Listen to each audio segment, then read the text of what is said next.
प्रतिबंधित अवैध गुटखा विक्री करण्याच्या उद्देशाने वाहतूक करणाऱ्या कंटेनर चालकाला गुटख्यासह गुन्हे शाखा युनिट 1 च्या पथकाने मीनाताई ठाकरे स्टेडियम सर्व्हिस रोडवर ताब्यात घेतलंय।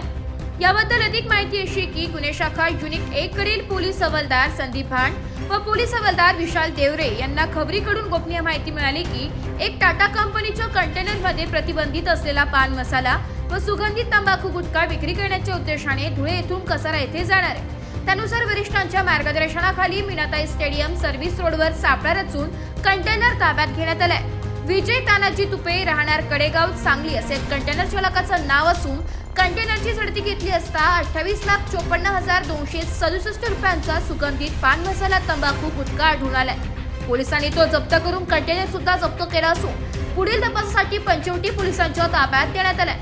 सदरची कामगिरी गुन्हे शाखा युनिट 1 कडील वरिष्ठ पोलीस निरीक्षक मधुकर कर, सहाय्यक पोलीस निरीक्षक हिरामन भोये, पोलीस उपनिरीक्षक चेतन श्रीवंत, सुदाम सांगळे, प्रवीण वाघमारे, संदीप भांड, विशाल देवरे, प्रशांत मरकड, प्रदीप मस्ते, विशाल काठे, मिलिंद सिंग परदेशी, नाझिम खान पठाण, योगीराज गायकवाड, रोहिदास लिलके, धनंजय शिंदे, रमेश पुळी, उत्तम पवार, अमोल कोष्टी, जगेश्वर बोरसे, समाधान पवार, अनुजा येलवे अशांनी केलेली आहे।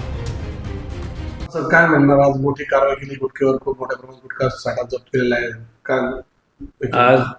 आज 9/6/25 रोजी युनिट 1 च्या पथकाला माहिती मिळाली होती की धुळे येथून कसारापर्यंत एक टाटा कंटेनर जाणार आहे आणि त्या कंटेनरमध्ये मोठ्या प्रमाणात गुटखा आहे अशी माहिती मिळाल्यावरून युनिट 1 चे पथक PSI श्रीवंत आणि त्यांच्या सोबतचे सर्व साथीदारांनी कारवाई केली आहे।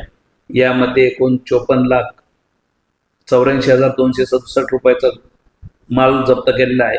त्यामध्ये गुटखा हा अवैधरित्या घेऊन चालले होते। त्याची एकूण किंमत 28,54,267 रुपये आहे। कंटेनर सहित हा मुद्देमाल जप्त करण्यात आलेला आहे। पुढे पंचवटी पोलिसांना याच्यात गुन्हा दाखल करण्यात आलेला आहे। एक आरोपी अटक करण्यात आलेला आहे। हा गुटखा जेथून निघाला होता तिथपासून ते कुठे जाणार आहे याची सर्व लिंक करून याच्यात आरोपी पुढे वाढवणार। वृत्तसंकलन विभाग AB न्यूज नाशिक।